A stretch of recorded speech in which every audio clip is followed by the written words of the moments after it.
Hey, welcome to episode 78 of the Gig Life podcast. I'm your host, Stevie Taylor.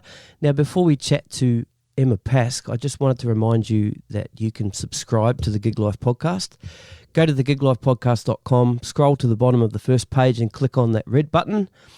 Pick your favourite podcast app and hit that subscribe button. You can even set it to automatic download, so all those new episodes get delivered straight to your app. Also, if you dig the Gig Life podcast, please share it. Share it with your friends, share it on your socials or whatever. Also, the Gig Life podcast is free. You don't have to pay anything ever. But if you find the value in the Gig Life podcast, you can donate. Go to thegiglifepodcast.com and click on the donate button. You can give as little or as much as you like. Just know that your donation will go back into creating the content for this podcast. Okay, episode 78. Emma Pask, here we go.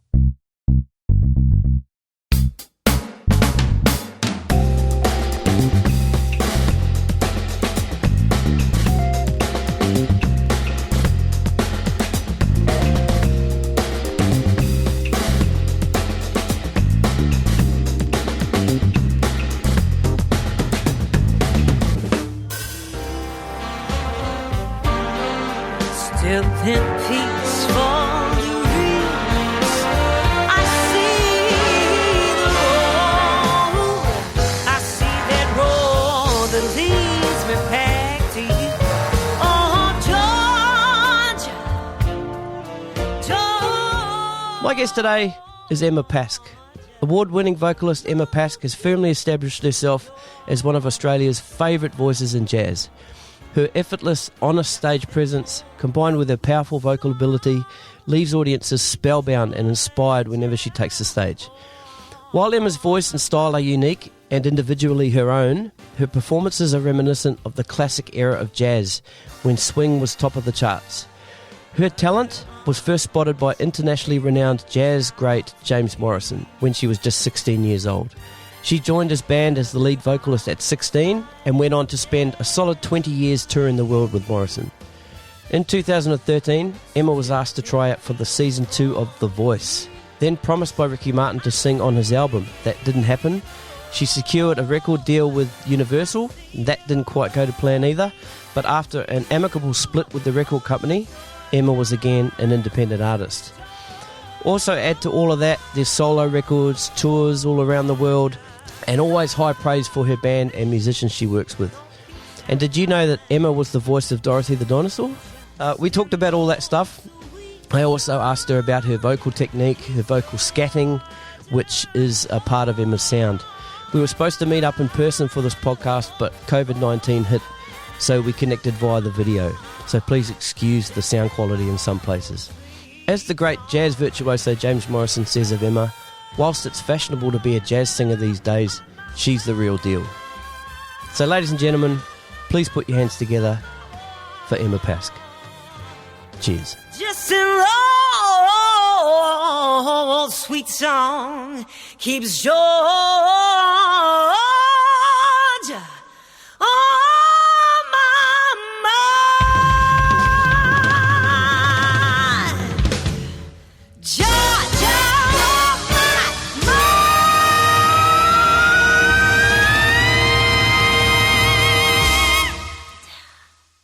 I think we're rolling. Welcome to the. I'll try that again. I think we're rolling. I think we're rolling. Welcome to the Gig Life podcast, Emma Pask. Thanks, Steve. Was that the Giggle Life podcast? Is that what I said? The Giggle The Giggle Life podcast. I feel like it's going to be the Giggle Life podcast. How you going? Good, mate. Cheers. Here we go. Oh, yep. Cheers to you. Yep.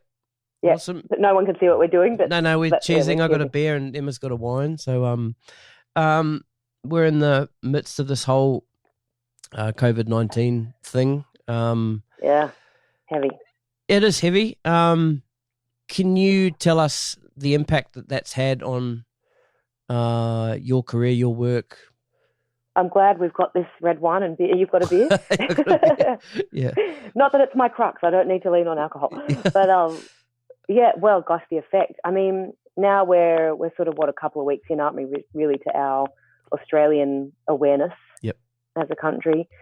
So if I'm honest with you, a couple of weeks ago when it first happened, and you speak to your agent that day, and it's like, hang on a minute, everything's whoa, there's something heavy going on, excuse me, and then all your gigs and everything that you've got lined up for the next at least few months, and then even things into December that we'd sort of locked down, have all either been postponed or cancelled, and it was just like this whirlwind panic. And I really have to admit that honestly, it was like the weight of the world. Like you took on so much in a matter of 48 hours of learning. It was like, selfishly, immediately your own thing affected you because you're being told that you can't work, there's no gigs.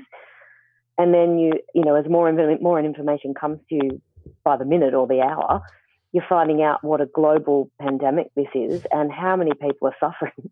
Yeah. And then you're thinking about your own work, but then you're thinking about your mates who may not be, as set up or as secure as others, and this whole ricochet effect. And so it was just so heavy, and it is still so heavy. I don't mean at all it's not heavy still, but I think just the amount of time that's passed in the last 2 weeks, and you've realised that you can't control it, so you've actually got to let go. Yeah. Which is really bizarre. Yeah, and that's something I've done. We were talking the other day, and you said that you ended up seeing that post I had on Facebook. I had a bit of a breakdown. Yeah, right. Yeah, but for me it was like I'm cool with telling people that I'm not doing okay, and I kind of posted that on my social media. I think that's great. And during that time, I was really, really struggling with the whole thing. My kids, my family, didn't know what was happening with my work, with my wife's work, that kind of thing. And then just reading too much and going down these rabbit holes, and it really, really messed me up. But I found, almost a week and a half after that happened for me, I'm in a kind of cool place with it now. It's still fucked up. Interesting. It's still messed up. Fucked up. Yeah. Yeah. It's still heavy as shit. Yeah. Yeah, I hear you. But I think your honesty with that is remarkable. I wish that I'd known you, as in like we were. Yeah. We've only got to know each other in the last week. I wish that we'd known each other, because I certainly would have reached out if and given you a buzz, because I totally know. Yeah, actually, and it was only really a matter of days ago for me, really, that I had that same thing. It was all overwhelming, and I found myself on the living room floor sobbing. Yeah. And it was just the weight of everything, of everyone, and the weight of the human social shift. And I think, when you and I have spoken recently, I'm not good with change. I'm really not good with taking change fast. And so it was all a bit too much. And just the worry and about everyone and everything kind of really, you've got to talk about it. You've got to talk about it. Totally. And I got heaps of people reach out, and that was awesome. And a lot of those people reached out saying, actually, man, I need someone to talk to. So, totally. I got on a couple of Zoom chats with people and Facebook Messenger chats, and we just kind of talked it through, and it was cool, man. It was. The connection is everything, isn't it? The connection with people, and the time that this, like we said, you can't actually. There's so much we can't control about this and what's going on. There's things that you can. I mean, sure, worry about the things that are in your control and work on what you can. But the things that are out of your control, you just can't. You can't do anything about it, and so that connection with people is, it's really, really awesome. I rely on that too. I want to be there for as many people as I can, but then like you said, I actually need to go, oh guys, I'm having a bit of a moment. I need to talk about this. Yeah. And it's, And the thing that got me too was only recently someone had posted something on Facebook or something about a gig that we did. And I went, oh, yeah, and when are you working? Blah, blah, blah. And I thought, oh, well, we'll see you on the next gig. And my heart just went like, oh, the next gig. Oh God. And I just realized how much I already now am missing my band and my boys and the girls and the people that I work with. I thought, shit, when's it going to be that we can do what we do and what we love so much? Like, how long is it going to be? I know I don't want it to sound like an alarmist or a dramatist, but it's heavy. It's actually, if it is 6 months, that's 6 months. It's a long time to not be with your band and your people, that physicality and that creativity and thing that we get to do together, you know, which we get so much joy out of. The reason we do what we do. Yeah, totally. It's sad. It was cool. A couple of weeks ago, you and Phil Stack did that live feed, Facebook video thing. That was cool. That was really cool. And there's and there's a lot of that sort of stuff going on now too, which is cool. So if you're sitting there is home a lot of that, yeah, sitting home on a Friday, I get it. It's cool. Yeah. It's a necessity, you know. Like that was right at the sort of start of it coming down. I just called Stacky and said, like, I said, mate, and that was before the time, you know, it was when we were kind of allowed, or we, you know, that line. We're all not even really sure what we're supposed to do, what we can or can't do. I know what you're saying, but it was before the line of you can go to your mate's place, you know, like keep your social distance, but you could go. So I said to Phil, I don't know what to do, and all I want to do is sing, and I want to play with you. And he was like, yeah, I want to play. And I said, and then I want to selfishly sing for myself, you know, but I want to sing for anyone else out there who's saying to me, can you do this, or we miss you, or whatever. So it's like, oh yeah. And then just that thing of, like I say, that hit with your mates, you know, to make music, or to have that feeling you get when you play. And I just said, oh, you know, let's do it. And Phil, it was the first time both of us had actually done that ever, really, I think. Phil certainly wasn't. He'll tell you he's not the most tech savvy of guys. He was like, oh, how do we do it? Okay, yeah, cool, all right. So we had a lot of fun, and it was so good. The best part about it was, oh, are you there? Yeah, can you hear me? We glitched out. Yep. Yeah, the best part about it was the connecting. You know, we were having a ball doing our thing, and then people were writing messages going like, yeah, I love that. Can you play this song, or can you do that? And it was cool. It was that interaction that I know that we're going to, you know, a month or two down the track, we're going to be missing a lot, you know. I love an audience. I love people. I love connecting, you know. That's awesome. Anyway, but it was cool. It was good fun. What's probably been especially difficult for yourself and a lot of people was earlier this year we lost a dear friend, Natasha Stewart. Oh, And I mean, you guys. Can we just say how shit 2020 is? Yeah, exactly. Did we just say that? I saw something today on Facebook. Who feels ripped off if they purchased a 2020 daily planner or monthly planner? You chucked that away. You threw it out the window. Ripped off. Yeah. Totally. Yeah. Yeah. Oh man. And look, you got to laugh. Otherwise, you will be like us and you'll cry. Yeah. It's been a heavy year. A heavy year, and it's only April. It's only April. Or March. What is March? April. Yeah. It's April. Yeah. Yeah. All right, Emma. Let's roll back to where it all began for you and for music and or just your life really. You're from Como. Yay. Yep. Yes. Yep. Georges River. Yep. Cool. Musical family. Appreciative of music and great music. Not working musicians or anything like that. And when I say family, you know, growing up for me was in Como, like you said, on the edges of the Shire. You could almost call me a Shire girl. Yeah. Yep. It was just my mum, my dad, my brother, who's 4 years older than me, and my grandmother. And my family are all British, so from the UK. So we didn't have many family out here as such. Were you born in Australia? I was born in Australia. Yeah, my brother and I were both born here. Okay. Yep. Mum and dad came out in the 60s, and so growing up was family-wise was pretty small for us. You know, you'd go to your mates in primary school and high school, and you'd go to all their sort of family gatherings when you'd have family and friend things. But mine was just like, you know, the five of us. But then through that, we sort of adopted family, and we made people our best friends, our family. And, you know, we've got uncles that I call uncle and aunties that they're not that, but you know what I mean? You just make your own family when you can. They're not, mum and dad, great appreciators of music. They came out from the UK, so they brought with them, I guess for me around the house growing up, their love of British pop rock. You know, mum and dad loved the Beatles and the Rolling Stones, and dad was a bit of a, you know, they're both really good rock and roll swing dancers. They loved Bill Haley and the Comets and all that sort of stuff. So, awesome.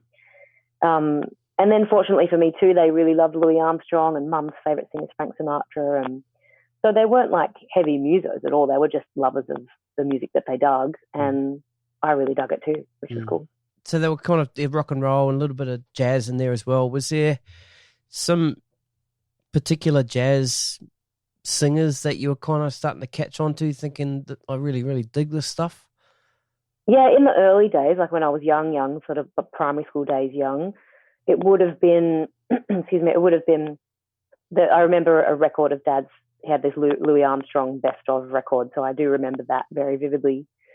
But I mean, at that age, as a very young age, I was, what was I, a kid of the 80s and the 90s or the 80s. I was kind of rocking out to Rick Astley, and I really liked a bit of Rick Astley and Kylie Minogue and all those guys. And actually, probably in those early days too, in the 80s and 90s, I was heavily into Tina Arena and John Farnham and those Australian voices. Really, I loved.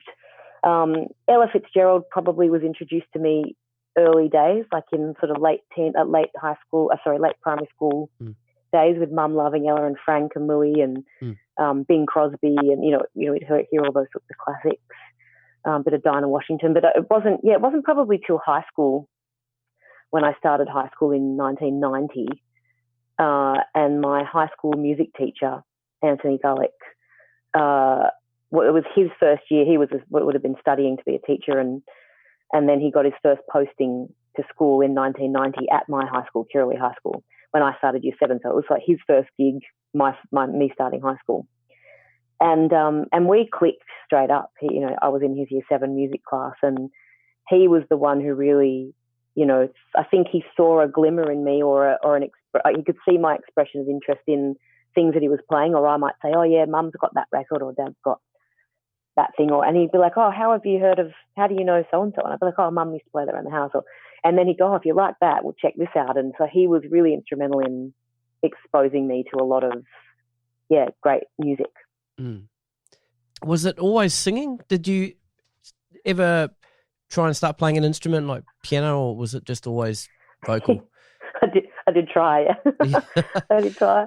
I mean, I did that thing I think a lot of Aussie kids did. In primary school, you start playing the recorder.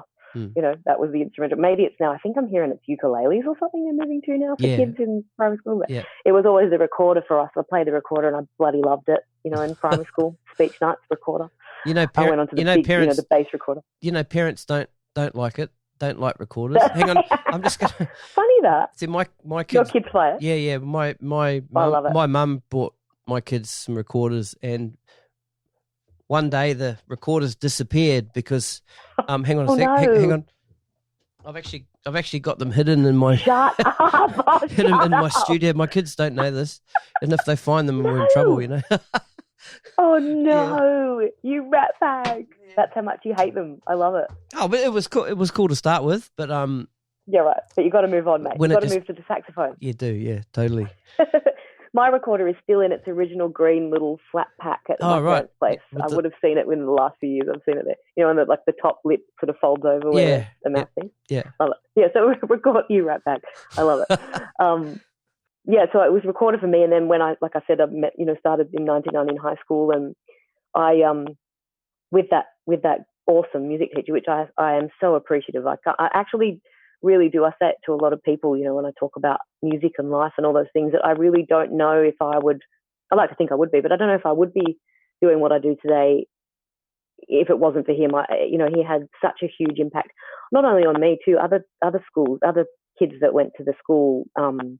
In my era and coming after me too, have a lot to owe to Anthony for being such a great teacher. I know you're a drummer, you must love Evan Manel on the Sydney scene. I don't know if I haven't heard that name. Oh, okay. I've got to introduce you to Evan. Okay, you'll love Evan. Yep. And you'll love doing podcasts with Evan too. Okay, awesome. So Evan Manel he's an awesome drummer, and his wife Zoe Houtman is a bass player. Oh, right. He's Zoe's husband. Right, okay. Yeah, right, Zoe cool. Houtman. Yeah, right. And Evan and I went to school together, and we were in the stage band together. Right, okay. And he's a killer player, and now we laugh. Like, we did a gig at Foundry in Sydney, a few months ago, and I laugh. I've played with Evan for many, long time over the years, but even now, I think the older I get, the more sentimental I get. On stage, I look over and I think, man, that's Ev from our high school stage band days, and we'd go on school trips to Africa and play in a stage band and do all these things together, and now we're making music together and doing this for a living, and we owe it to Anthony, and Dane Labori, who I think you've done a podcast with. Yep. Dane went to Kirrawee High too, and Anthony was his teacher. Right. Were you guys there at the same time, you and Dane? No, he's way younger than me. Yeah, he's a young fella. Yeah. He's a young fella. Yeah. No, I think what happened when I first started. Oh, I'll tell you the story too. When I first started working with James Morrison was through the school. Cool. And then after that, we kept going back to the school, and Dane was a student, so we'd actually play with Dane in the school band, and that's how I got to meet Dane. That's cool. That's really cool. Yeah, but I can't remember what your question started off with. Oh, music. That's right. With the teacher and instruments. Yeah, I was kind of like Anthony would tell you too. I was kind of like that keen, eager kid in class who'd always sort of chuck my hand up to have a crack at anything, like, Good guys stuff. are going to learn the guitar this week. And I'd be like, oh, me. I'm going to play the piano. Who wants to? Oh, me. Oh, God, we're going to try the saxophone. Oh, I will. And, so I was always keen and eager. And I had piano lessons. I really did love playing the piano. I was pretty bad at it. I think I was pretty bad at most things. And then even in high school, I moved on, like we said, from the recorder. I went to the tenor saxophone. That was one of my first instruments, and had the great, awesome Roger Mannon from NZ. He was my tenor sax teacher. If you don't know Roger, you'd love Roger too. Mm-hmm. And so, so it wasn't always singing. It was singing it from the early on. So Anthony would say, with those, do you want to play guitar? Do you want to play this or that? Do you want to sing? I've got these charts. I think I'm going to make a big band, put a stage band together. And do you want to sing? I'd be like, oh, absolutely. I'll have a crack at that for sure. And when I was younger too, I'd done, the obligatory kind of dance classes. And you mentioned about Tash before, and Tash and I, for those who like, we were good mates. Back in our early days, before we knew each other, we both went to the Johnny Young Talent School. And right? You do your singing, your singing class, your tap class, your drama class, and whatever else. And so I was always just really passionate about. I used to love tap dancing. I was really passionate about rhythm and all that sort of stuff. So yeah, for me it was an eclectic mix of everything. I was so fortunate to be exposed to everything, I guess. And then when I was exposed or offered, to sing, I remember that first rehearsal. It was like, okay, we're going to meet Monday afternoon, 3:30 in the school hall.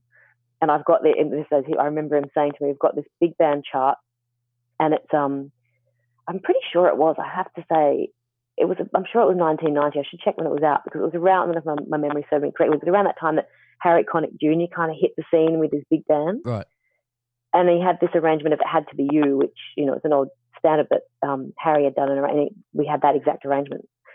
And that, along with another thing of Wonderful World, and also Mac the Knife, I think, was in there too. And I remember that first rehearsal, and I thought, this is whacked. I love this. Like, how's this sound, with all the 5 saxes and the 4 bones and 3 trumpets and the rhythm section. And, for me, that was my world for the next 5 years. I stayed singing in that band, and I bloody loved it. I couldn't wait for Monday afternoon. That's cool, man. Yeah. So you mentioned James Morrison coming to the school. Yeah. Now, you've had a very long association with James Morrison, 25 plus years. Yeah, 25. I reckon it's 25. We celebrated this is my maths. We were talking about that. 25. I think it was 25. Last year, we celebrated our 25th year of that night we first met. Yep. That's really cool. Now, can you tell the story of how you guys met? Yeah, absolutely. Oops, I'm chinking my glasses. It's all good. I've only had a sip, I promise. It was all about, when I hark back to that thing about my music teacher, Anthony Gullick, who was so instrumental and so encouraging with everything. That ties in with this story of how it all happened for me. I was in about, I think, year 11, so I was 15, or just turned 16 maybe. And all through those years of working with the school band, Anthony would always come up with great ideas and great opportunities for us kids to go and do things. We'd go and play at the Manly Jazz Festival as the school band, or we'd go on tour through country New South Wales, or we'd do all these, things. And then it came to this one time where he organised a fundraiser night of a big concert in the Shire at the school hall. And he was going to invite the James Morrison and the James Morrison Band to come and play with us kids, like as a workshop in the afternoon and then a concert in the evening for the general public. And we were just buzzing. I couldn't believe it, my God. And at that stage, I did know all of us had sort of, listened to James's music, and we knew who he was, and we were thoroughly impressed with this incredible multi-instrumentalist, he's coming to our school. Oh my God. And so I remember vividly the day he walked in. We were all up in the school hall on the stage, and the doors kind of burst open on the side of the hall, and James is walking in with all his horns tucked under every arm, and he's got like a trumpet under here, a trombone under there, and a saxophone around his over his back. And he walked in, and we were like, oh my gosh. And I remember him walking past on the floor while I was up on the stage, and I looked down, and he looked up, and with that big smile, he's like, hi. And I'm like, oh my God, hi. So excited, oh my God, so excited. And for that we were about to sit in for like a 2-hour rehearsal with him, the school band. And my role in the school band wasn't saxophone. I didn't have a sax chair. I was the vocalist. So I sort of patiently waited on the sideline in my seat until the band had done all their workshopping. And then towards the end, Anthony said to James, we've got this young girl who sings with the band. Do you want to have a listen? And knowing James now, I'm sure he's very generous with his time. I'm sure he was into it, but he's probably also looking at his watch going like, Jesus, mate, it's time for dinner. Come on, we've got to do the break. Haven't we? And but he was very gracious, and so I remember him looking over at me with Anthony, and they kind of said, yeah, okay, what do you want to sing? What chart? And I was like, how about we do Max the Knife? We'll do Ed Wilson's. Ed Wilson is great. We'd all learnt of Ed Wilson in school. Great trombonist and a great arranger, Australian guy. And we'll do Ed's Mac Knife. So we started off and we did it, and James was sort of staring at me all the way through it. And I was a big scruff in high school. I never had my school uniform neat. I wore a suit and tie, and I had my shirt never tucked in. I was always getting in trouble for not having my shirt tucked in. So I'm thinking, oh shit, as I'm singing, I'm thinking, shit, he's looking at me. I haven't got my shirt tucked in. Like he's thinking I'm a scruff bag. And I felt at that stage I'm going through a bit of a goth stage. I've got purple, like long, ready purple hair, and I'm a bit of a mess. And I'm panicking, and we get through Mac the Knife, and then he just walks straight up to me and he says, who do you listen to? That was his first thing he said to me, who do you listen to? And I was like a stunned mullet. I went, Sarah, Ella, Billy, Carmen. I love a bit of Shelley Horn, Louis Armstrong, Frank. And I just sort of listed all these singers that I immersed myself with listening and tried to emulate, every one of them. And he went, okay, all right. And then he walked off. He just turned on his heel and walked up, and I was left down there. I went, okay, all right, okay, all right. And we went and had that long dinner break that he was probably waiting for. So all of us kids went home, and we got changed and ready, spruced up for the night concert. And James and Anthony went on a dinner break. And unbeknownst to me completely, at this stage, James had said to Anthony while they're having dinner, he's like, so that young girl that sang, if I get her up tonight in my set later on, will she be all right with that? And Anthony, knowing me so well, totally knows that I would have shat my pants. I would have been so nervous. He knows I would have freaked out. Anthony went, yep, no, she'll be great. Yeah, no, do it. Awesome. Knowing that I knew nothing about singing with a small group or anything like that. Like I knew my big band charts. I didn't know anything about small group combo. Anyway. So unbeknownst to me, I'm at home getting dressed, spruced up, come back to the concert. We do the first half of the show, and we have the interval. And then in the break, all of us school kids are sitting in the back of the hall, and we're watching the James Morrison show. And this was like James Morrison, John Morrison on the drums, his brother, Jonathan Swartz on the bass, Tom Baker on the saxophone, American saxophonist, who was just no longer with us, but just an absolute legend, and Dave Coulton on the guitar. And they were playing, and it was just like, man, this is heavy, awesome stuff. And like halfway through the set, we're probably at the back of the hall and we're being a bit mischievous and everything. Anyway, so unbeknownst to me, he stops and he starts talking to the audience, and he says, we met these cool kids, blah, blah, blah, stuff, and he puts his hand over the lights, and he said, I was just going to see if Emma's still out there in the audience. And that was it. It was like the whole, that moment when you think like the whole room's gone silent, and there's like a spotlight on you or something. Yeah. And I just like froze. Like all my friends like nudging me, going, "He's talking about you. He's talking about you." I'm like, "What?" And then he said, "Oh yeah, so we'd like to see if Emma's still there to get her up and come up here." And I remember sort of standing up from my chair, and I'm walking down the aisle of the hall, and I'm thinking, "Holy, keep it clean, holy guacamole! What am I gonna do here? Shit, I don't know what to do. Oh my God." And I'm walking up, everything in my body was just frozen. And I'm walking up and everyone's clapping, and you're looking at people in the Or I'm thinking, oh shit. So we get up on the stage and James says, oh cool. So it's all fun for him, he's laughing.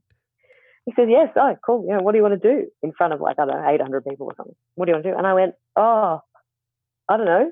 What do you think? And he said, well, what do you know? What do you want to do? And I said, oh, I don't know. I lost it. And he said, well, what's the song that you do with your band? What's something you do with the school band? And I said, God Bless a Child. God Bless a Child. It's written by Billie Holiday, a beautiful ballad. And he says, great, all right, yep, let's do that one. What key do you do it in? And again, I froze. I'm like, what key? Oh, and I was just so, I just didn't know these things. I didn't know these things were important then, and I just didn't know, Yep. So Dave Colton was lovely. I leant over to Dave, and Dave just saved me straight away. He's like, played a little bit of the melody, and he said, oh, if you're going to do it in B flat, we'll do it in B flat. Okay, well, B flat, all right, cool. And they played a little intro, and they're all looking at me, I'm sure, like waiting for me to come in. They're probably playing like a simple turnaround that I didn't know at the time was a turnaround. And so I came in, and we got through the piece somehow. And then the audience clapped, and it was all lovely. I was sweating bullets, and then and then he finished. I thought that was it. It was over. And he said, oh, okay, cool. Right. How about a swinger? Let's do a swinger. And I'm thinking, oh my God, there's another. He wants to do another one. And he says, do you know this one? And I said, no, I don't really know that one. He said, oh, do you know this song? And I'm like, oh, no, I don't know that. And I'm thinking, oh God, I can't keep saying no to anything, So he says to me, sat down at the piano, and he played a bit of Gershwin's. They Can't Take That Away From Me. And he said, you know that? And I had that fear of panic, thinking, I can't say no again. I've got it. I've kind of inside.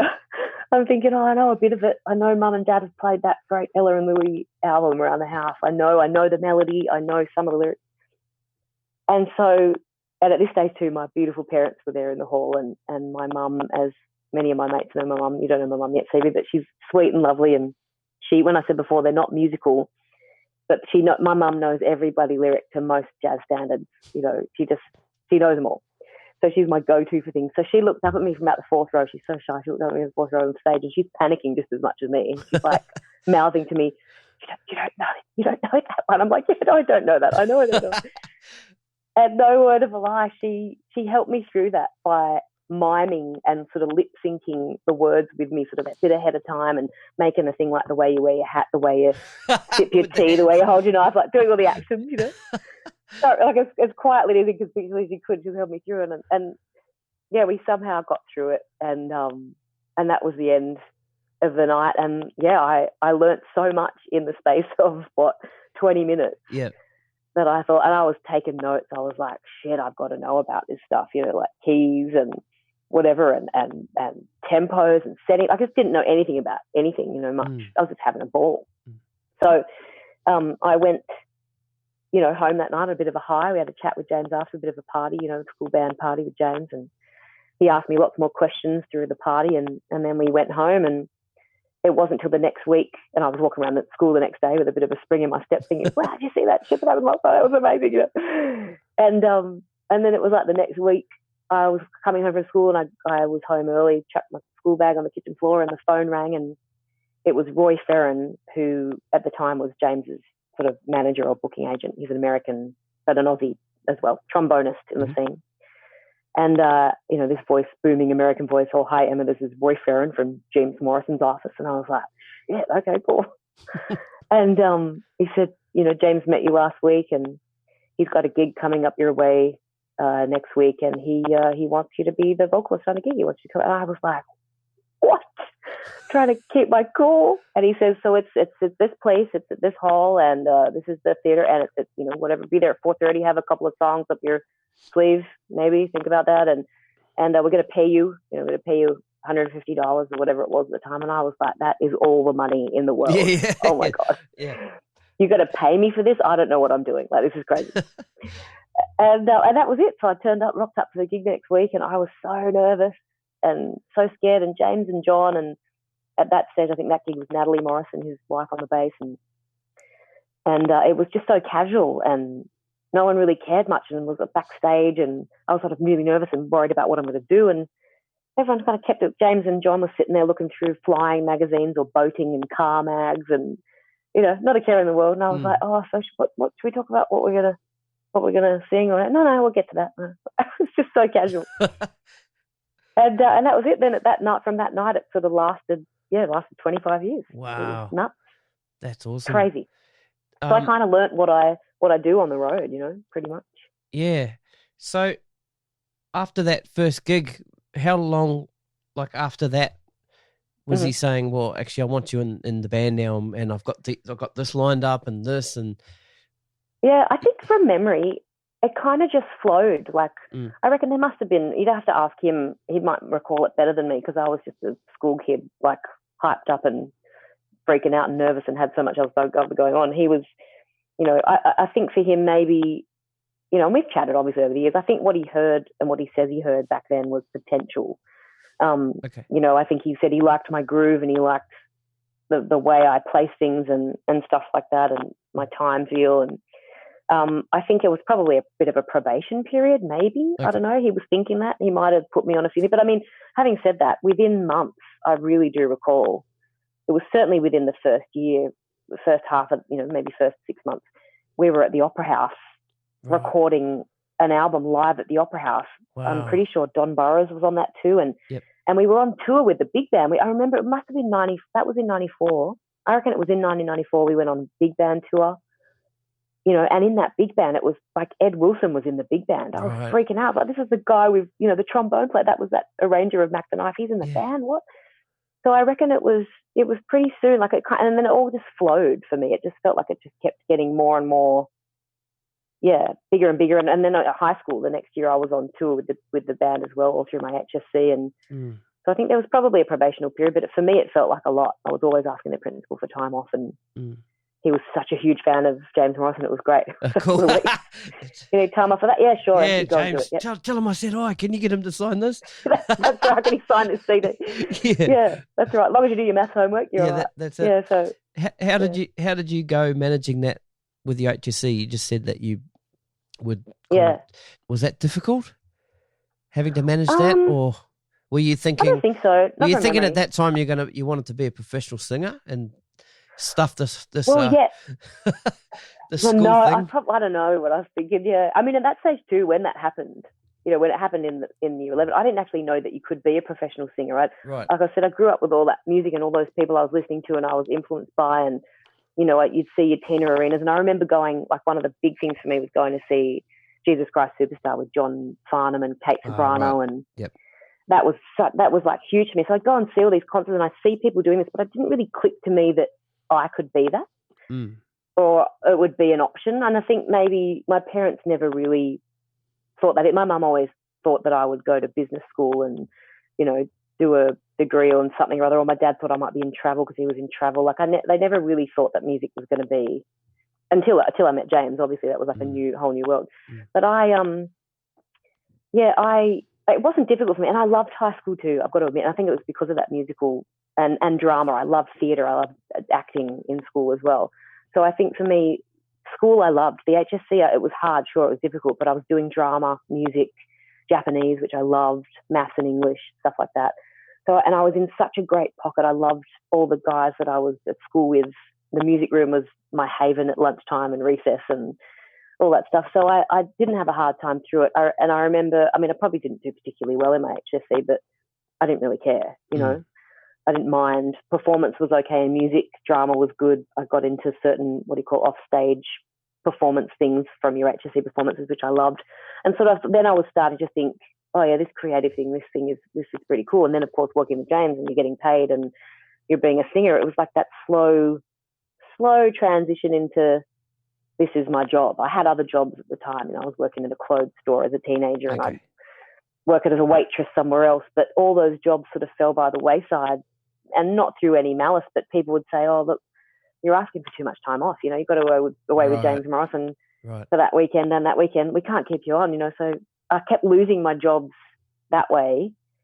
And then it was sort of like something clicked going, okay, this is it. This is full time. I'm going to be doing this. Okay. So in the early days, I'd meet a lot of other young musicians who were going to the conservatorium. I never really got the chance to go because I'd I could have, but it was like me saying no to an opportunity with James to go and study at the con to maybe get a job one day that would be the one that I'm being offered right now. You know, like Yeah, I this get incredible you. opportunity. Yeah, yep. Yeah, so I'd go to the conservatorium and I'd hang out with all the guys and I'd meet people like Phil Stack, you know, he's the same age as me, and we'd put bands together and we'd go and do gigs at Suit Plus and on the side of things with James. And yeah, I just sort of started slowly building, music as your main focus. And then eventually, as the years go on, you get jingle and session work and stuff like that. And you somehow bizarrely end up being the voice of Dorothy the Dinosaur for a while. You know, like things like that happened to me. It was just bizarre. Really? Wow. Yeah. Is that right? I don't think many people know that. It's not something that's on my bio, but yeah. yeah. You've got kids. Have you got young kids? I do, yeah. Yeah, Your so mate, Victor Wiggles? my kids got into Wiggles when I think it's pretty much the current lineup now. Okay. Anthony. Oh, right. Yeah. Emma, Lockie, Simon. Yeah. Yeah. But I think. Oh no, I'm sorry. Jeff was there. Jeff, yeah. They all the original guys were still there. Oh, sorry. I think Greg had he had left at that stage. Oh, he'd have left. Yep. Right. Okay. Right. Yeah, you would have had Sam around then. Sam, another that's good the mate one. of mine, Sam. That's the one. Yeah, cool. I mean, stuff like that. It was a weird thing.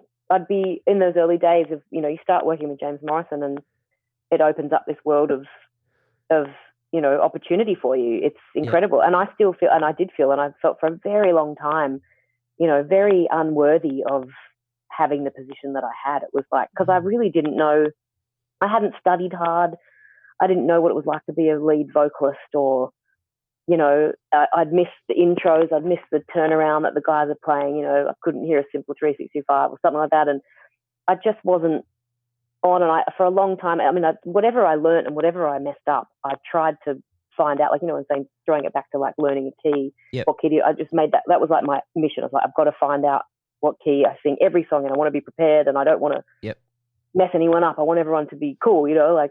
And so I'd make notes along the way, and I'd study and I'd try as hard as I could to learn. And that felt for me like a long process, you know.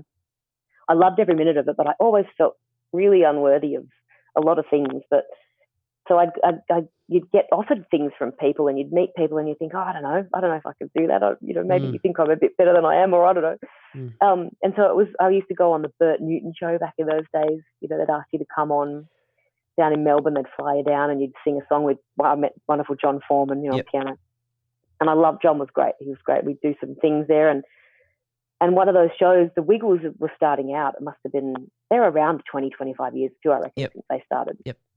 So they were there. Anthony was there with all of them, and we were on the same show. And I remember being in the makeup chair or something, and Anthony kind of going to me, oh, you know, who are you and what do you do? And we just heard your sound check, and this sounds cool. You're a jazz singer. And I'm like, oh, yeah, you know. And I didn't really know who they were that much at that stage. And Anthony said to me, so do you have like a high kind of soprano, high-pitched kind of voice? And I went, no, I don't think so. Not really. No, I'm kind of like more of a low soprano, like an alto contralto, you know. And he went, oh, all right, well, it doesn't matter. Anyway, he said, do you want to come over and do a session in a couple of weeks for us? We've got this character that we, blah, blah, blah, we do. And I was like, oh, okay, no, I'll give it a crack, you know, I'll have a go at that. And went to the studio, and then sure enough, there's script in front of me and then songs, and it's all that kind of like high placement of hello there. Hey, Dorothy the Dinosaur. And I did it, and it was great fun. I loved it, and it was incorporating acting, you know, which I had a love of from a very young age, and never got that opportunity to go to NIDA. I auditioned and tried, but you know, I was working with James at the time, and it never turned out. And so it was kind of like a really fun project, and they still use all that stuff I did with them years ago. That you hear me on the telly every now and again on the morning. They'll, you know, copy and paste the vocal or whatever. And so yeah, that came along quite a few years friendship, and I'm still great mates with all the guys now. And bizarre. That's cool. Who would have thought? That's cool. What about cover bands? Did you, when there was a break from James or something like that, did you ever find yourself in a pop rock cover band? No.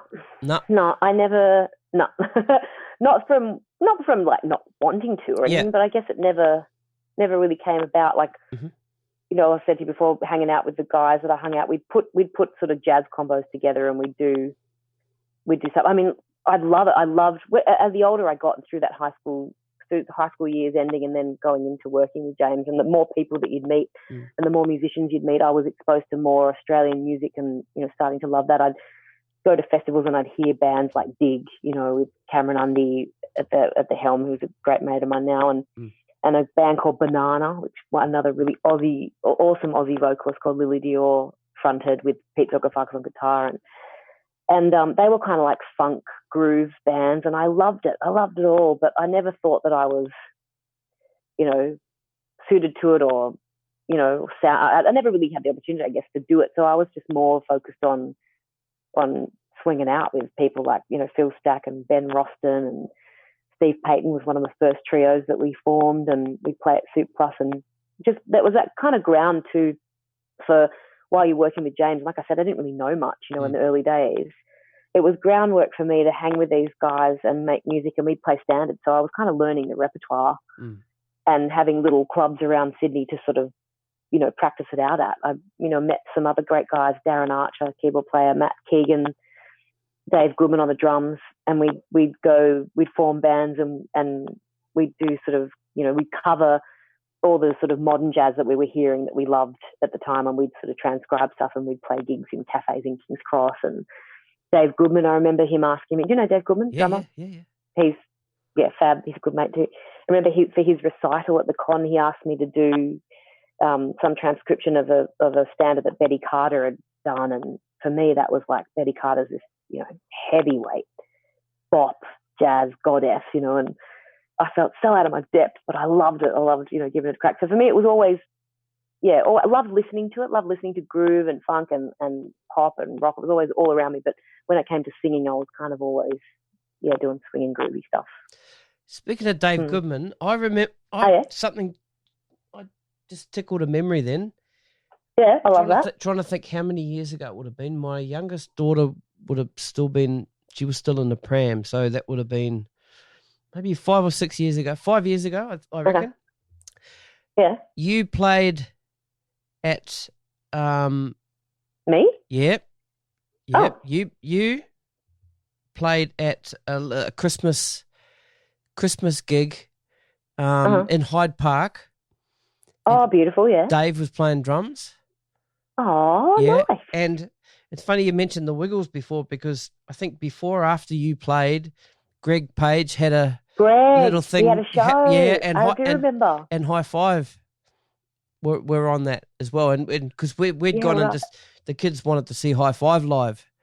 And when we got you there, mean they weren't coming to hear us? I'm kidding. Of course. Totally. Kidding. Of course, thank you. Mark, can you take me to hear that? We're going to go see Emma Pask band first, and then we'll see. Yeah. Then we'll see the kids show. Yeah. I just remember seeing you, because when we first got there, you were playing, and I. Oh man, that's really funny. Yeah. Just on the high five thing, the kids wanted to see High Five, but we got there, and that had a complete lineup change. So that was it. We watched 1 or 2 songs and then we left. We were mortified. Oh man, was it? They didn't have Nathan Foley in there. He was left. No, he was long gone. Oh, yeah. He was the energy of that group. Let's be honest. Yep. When did you record your first solo album? How far into? It was pretty soon. Okay. I reckon it was around. Not pretty soon. The first recording I did was that live at the Opera House, but that was just a live gig. It was probably around 2000, I think, so maybe 5 years into it. I think from memory, it might have been 98, 2000. I'm a bit crap at remembering dates. It was James had sort of started a record company back in the day, and he wanted to do a big band record with strings, big band album with strings. So I was completely out of my depth and loved it. In what way? What do you mean? Well, I'd never recorded. I'd never really done. I'd never recorded. I didn't really know the ins and outs of recording. Maybe in those days I might have. I don't even know if I was doing sessions in those first few years. Like I said, with that stuff, you'd get jingles and stuff, but that was sort of further down the track, I think. it was, and certainly nothing of mine. Like, I'd never recorded my own album. It was a lot of pressure too, and it was heavyweight lineup, all these, you know, heavy cats that was so great. And I think it's where I first met. I want to say it's where I first met Kevin Hunt, who's now my partner in crime. You know, I feel like it was the first time Kevin and I really met. He was playing piano on the album, and yeah, it was big band and strings. Judy Bailey, who's incredible musician. She arranged some of the strings for us. And I was overwhelmed. I loved it. I completely loved it, but I was overwhelmed, and I felt I had a lot of pressure on, you know, getting it right, so to speak, you know, with not really knowing what you're doing. And right. Also too, I think for me, if I look back, like I said to you before, like the older I get, the more I reminisce and sentimental I get. I think I'm way more comfortable with, obviously, with me and who I am now. But in those early days, because it was something that I didn't really go for, as in I didn't strive to be this singer or this thing, or that's what I knew I wanted to be and do. I kind of was offered this incredible opportunity, and I took it. And I felt, like I said to you, I felt like I was learning all the way. I felt a lot of pressure because you suddenly, I don't know, I don't know what people are going to think when I listen to it, but it's certainly not a woe is me story. I'm not meaning for sympathy or anything, but I'm just trying to express how I felt. Yep. I felt because of the weight of of the weight that brings when James Morrison, someone who is such an incredibly talented musician, you know, puts his arm out and says, "Ladies and gentlemen, welcome to the stage, Our Lady of Song, Emma Pask." That sense of, oh, she must be amazing, or she must, you know. Right. And I'm like, I'm just just starting out. And I felt like I had this sort of, yeah, I think maybe I'd probably maybe a bit of fake it till you make it in the early days too. I was insecure, I was worried, and it was through a lack of knowledge, you know, really. I probably felt threatened at times and maybe fudged thinking that I knew something if I didn't, just because maybe people thought I should, you know, that kind of feeling. I don't know if anyone's going like, oh yeah, but it's just a weird, I'm sure only happened to me moment. I'm sure they are. I don't know.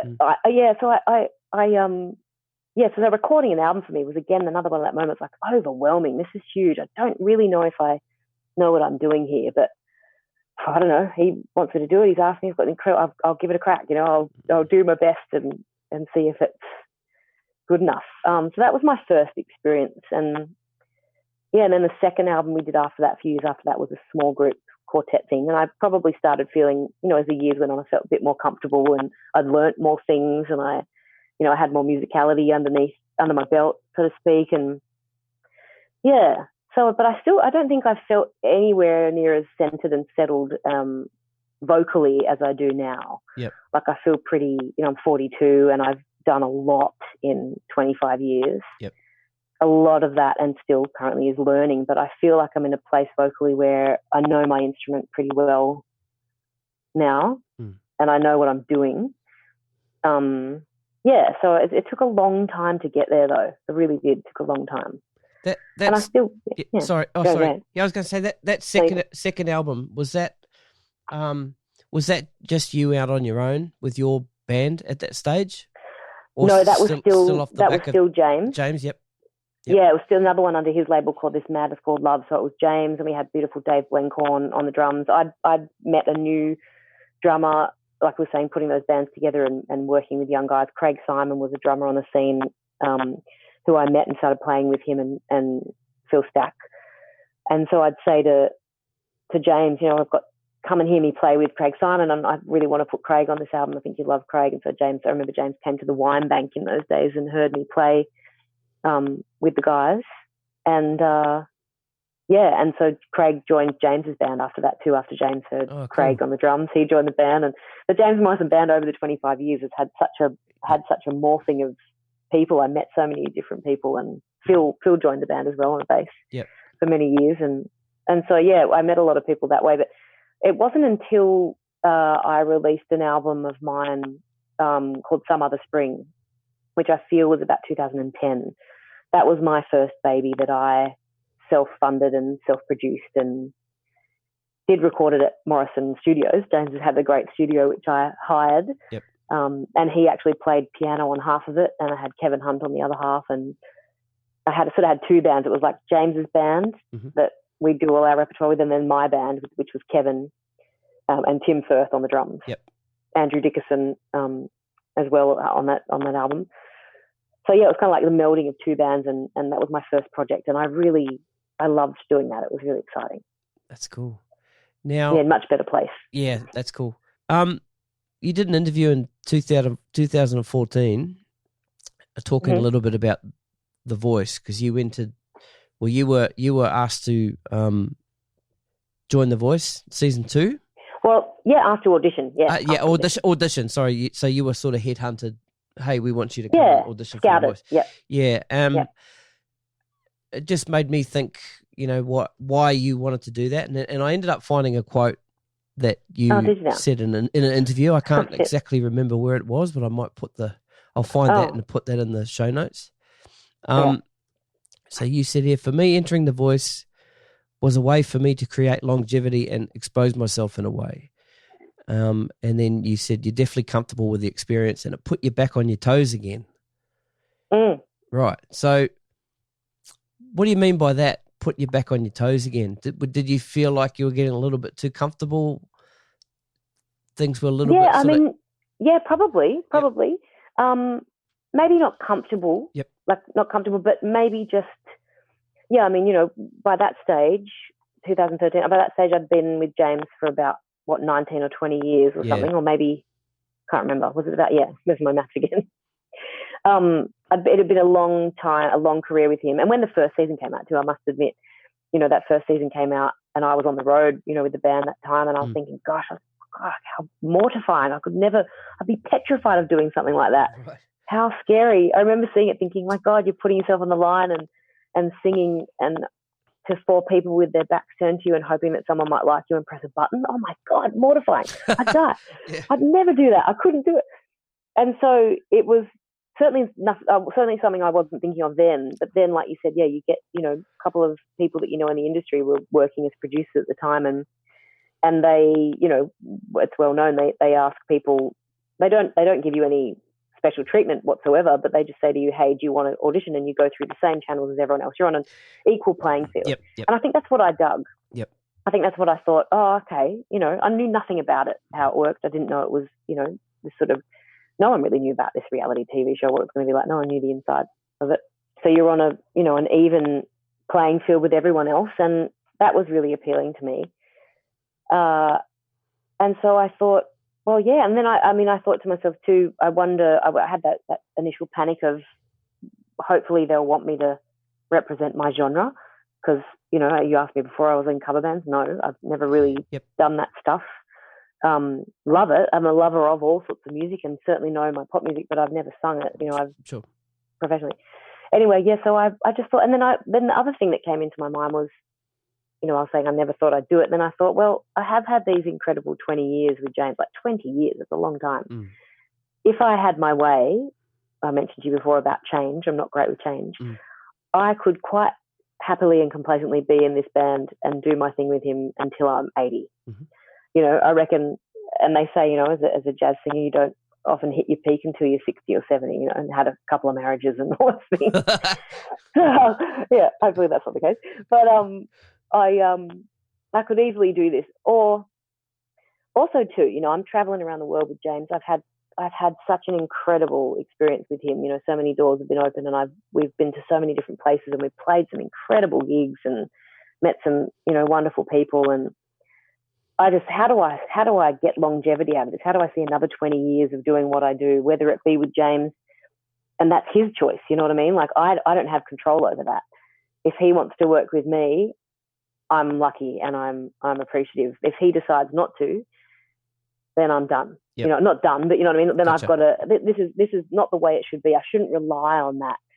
I need to actually be a big girl, pull up my big girl knickers here and go, actually, you've got to look after yourself. You've got to think ahead and think about this stuff, Yep. So I thought, well, I'd love to reach a bigger audience as well, like singing on a show like that. It could be really cool. And also I could introduce jazz, the music that I do and the way I sing and what I love to do. And maybe more people might dig it, and it doesn't have to always be modern day pop. This is a pop music that I do from back in the, 20s, 30s, 40s or whatever. Yep. Yeah, and there's certainly a market out. There's certainly an audience. People love it. You know, they do come to gigs. So yeah, it'd be good. It'd be good to do. I'd like to get into people's living rooms and show them what I've got to offer. And if they like it, then that's cool. That might give me some more longevity about, you know, I'll be able to do what I do and love so much for longer. So yeah, I mean, also the other half of my mind was going, you know, shit, no one might turn around and this could be, you know, the end of my career. It was a big risk, you know, like, so I thought, oh, well, why not? I'll give it a crack. I'll do it, you know. Yeah. You ended up on Ricky's team? I did. First of all, Joel Madden. Joel Madden picked me. And then, Ricky Martin stole me. Isn't that hilarious? Stole me to his team. So you started off in Joel Madden's team? I did, Joel Madden turned his chair, pressed his button, probably unwillingly.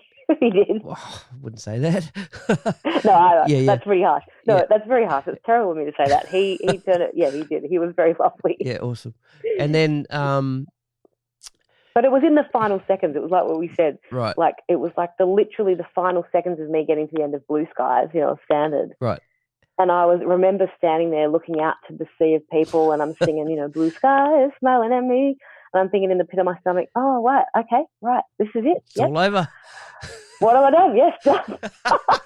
Yeah, okay, this is cool. Yeah, no worries. It's done now. Yeah. And then within that last second, he pressed his button and the relief, I was like, oh, validated. Isn't that horrendous? Horrendous. Such a horrendous feeling. But anyway, felt validated. So he picked me. Through the course of the show, the format had it where Ricky ended up picking you up on his team. Saving you. Yeah, right. He saved me. Right. Yeah. Now, let's talk a little bit about the experience with Ricky. Cool. How that was. Yep, he was a lovely guy. He was sweet. I think, I don't know what it's like now because this was, again, early days, second season. You know, nowadays, I couldn't tell you, but in the early days, you didn't get a lot of time to spend with the coaches. You know, it was a TV show.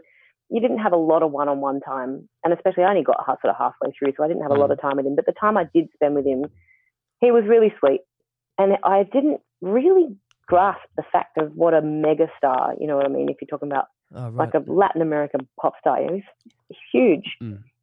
So considering how in demand he is for all sorts of things in his life, he did have a lot of time to be genuine and offer you, you know, encouraging words and things like that. He was really sweet. And his team were great. My husband was my fiance back then. He's South American from Uruguay. And so all his team was South American. And so my husband Rod, was hanging out with all the guys and, you know, having that good hang, and they loved him and he loved them. And so it was good fun. And working with Ricky, it was great. Yeah, and with that thing when you said earlier about my quote about maybe putting me on my toes, keeping me on my toes. Yep.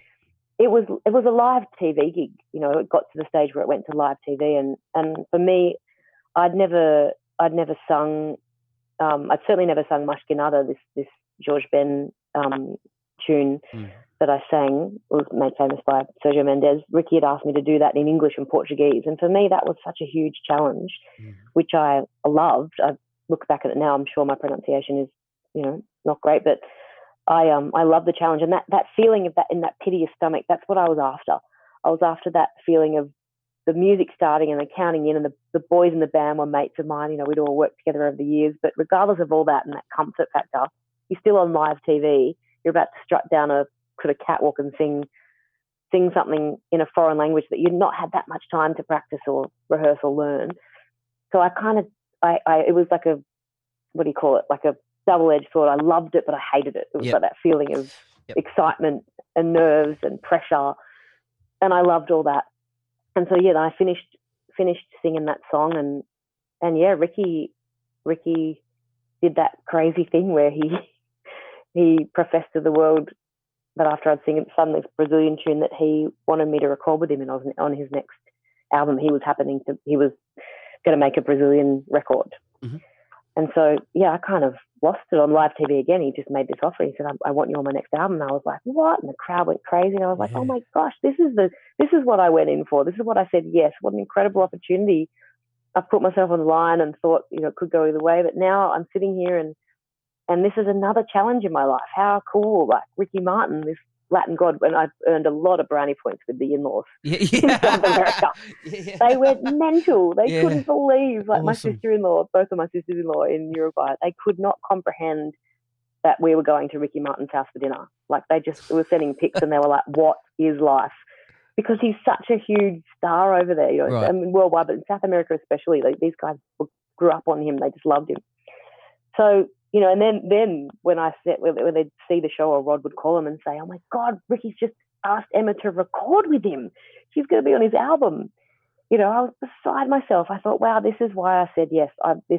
Opportunities. Wow, how incredible.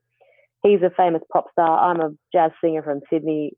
This is great. Talking about exposure and maybe getting longevity out of a career, I was thinking, wow, next level. Where could this go? Right. How much fun. Right. And, yes, Stevie, it's been about, 7 years, still wait, 2 weeks, still waiting for that call? Since he asked, he hasn't quite called man. yet. Right. I know. Oh, man. So. I know. I was quite disappointed. I was very let down. Yeah.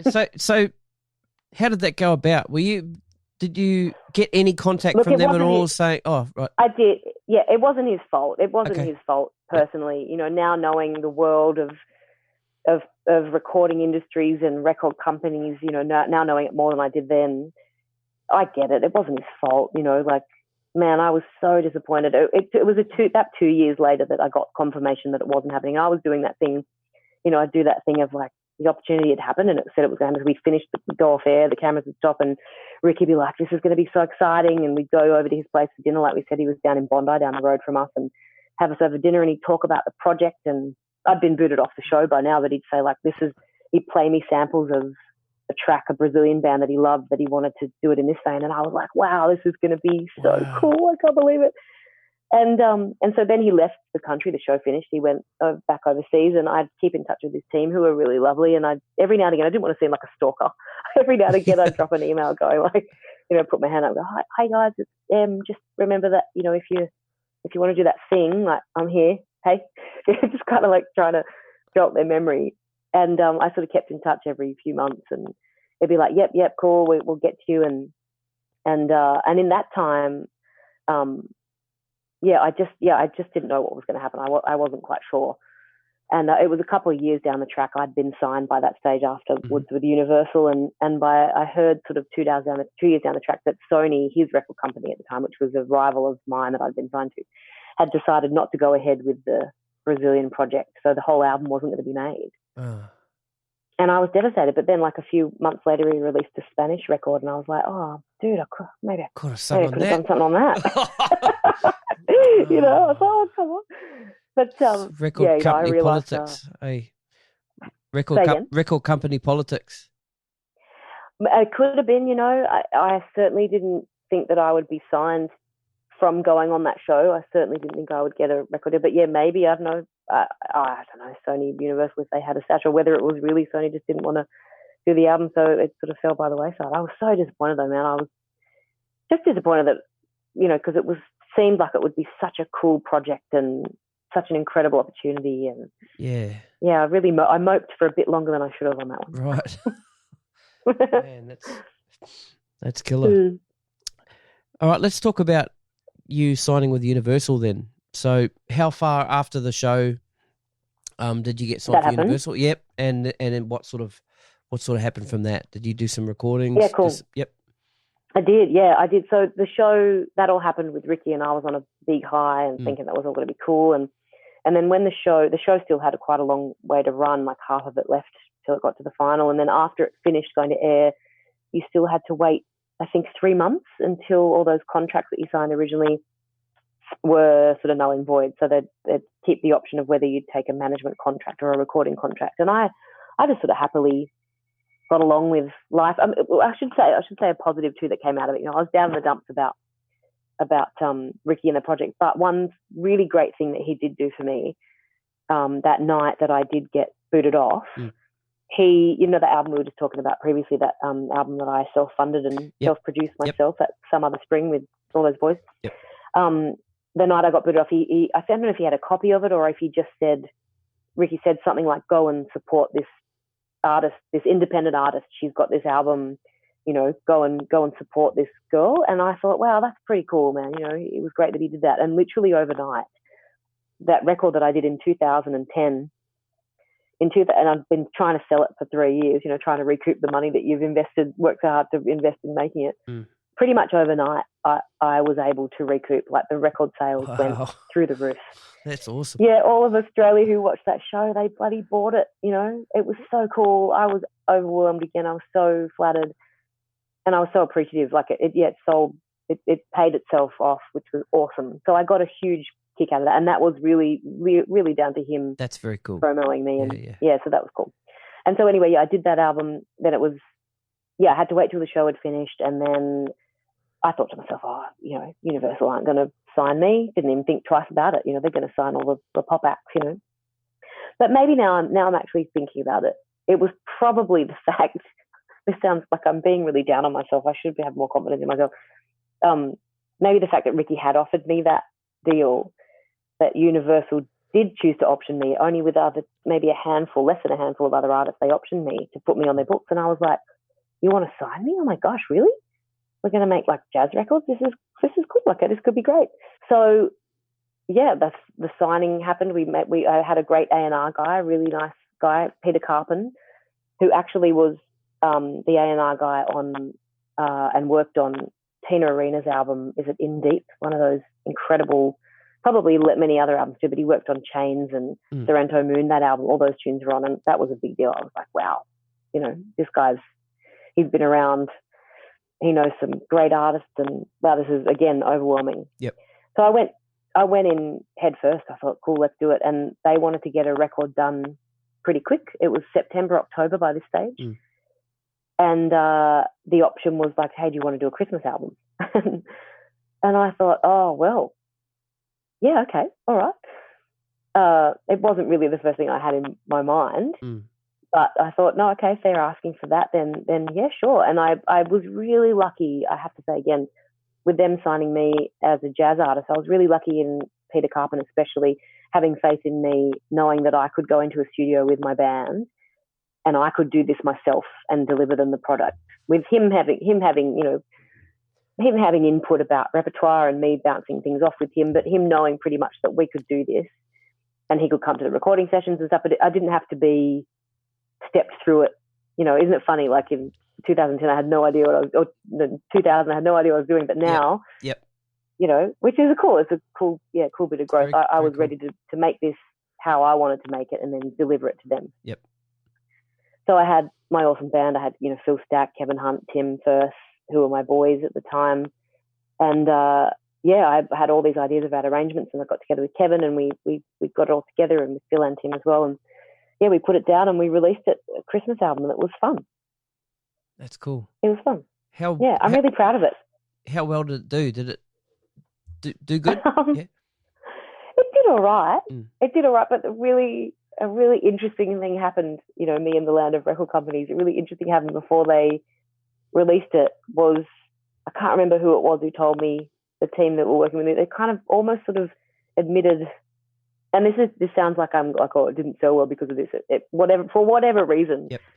Someone had said to me just before it was released, oh, the marketing budget we had for it, we've had to take half of it back and put it into another artist for something other we're doing. And I'm like, oh, okay. What? Oh, so we don't have the marketing budget. So what do you want? How do we put this out? So it was a little bit. It was an introduction into record company land. Your marketing budget's been halved, but then you still expect to sell. You know, you still expected to sell this album well. So I thought, well, God, how do we do that? How do we do that? So I just did as best as I could. You know, I did whatever we could. We did a really fun launch down in Double Bay at a club. I did lots of press, as much as press as I could. But all the sort of the live shows and a string of things that we might have had planned for never really came to fruition because we had no budget to do it. And yeah, I mean, I think it sold okay, but it wasn't great. Right. It wasn't great.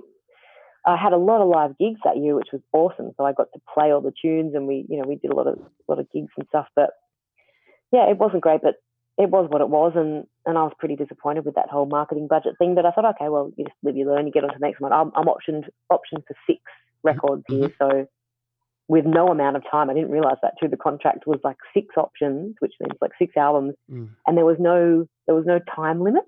Right. So I could have been with them for an eternity Forever. until I finished those 6 records. Yeah, you know? right. And yeah, so I was like, okay, we've done that one. Christmas season's over. I was, like I said, he was moping around about Ricky Martin and that thing not ever happening in the Latin album until it was still my bass player Stacky said to me, "Oh, Pask, just shut up. Why don't you just do your own Latin album? You don't need Ricky if he's not going to do it. Just do your own one." And I thought, yeah, okay, cool. That could be an interesting project. Let's do that. And so I just got started working straight away. You know, Phil was like, "Oh, we could do a Beatles tune and we could do a rearrangement and do some sort of Latin feel to it." And I was like, "Oh yeah, we could do this." And then I got together with Jonathan Swartz and Ilan Kidron, who's the vocalist with the Potbellies, and we did some co-writes together for the Christmas album too. We co-wrote the title track for the Christmas album, and then that spurred us on to writing some more tunes for this Latin album. And so I was raring to go and went back into Peter Carpin and said, like, cool, so the next project, let's do this Latin thing. And I didn't want to leave it to the imagination too much, so I actually went into the next meeting, the A&R, with samples and sort of pre sort of demos of what we wanted to do, and played it to him, and he loved it and he thought it was going to be great.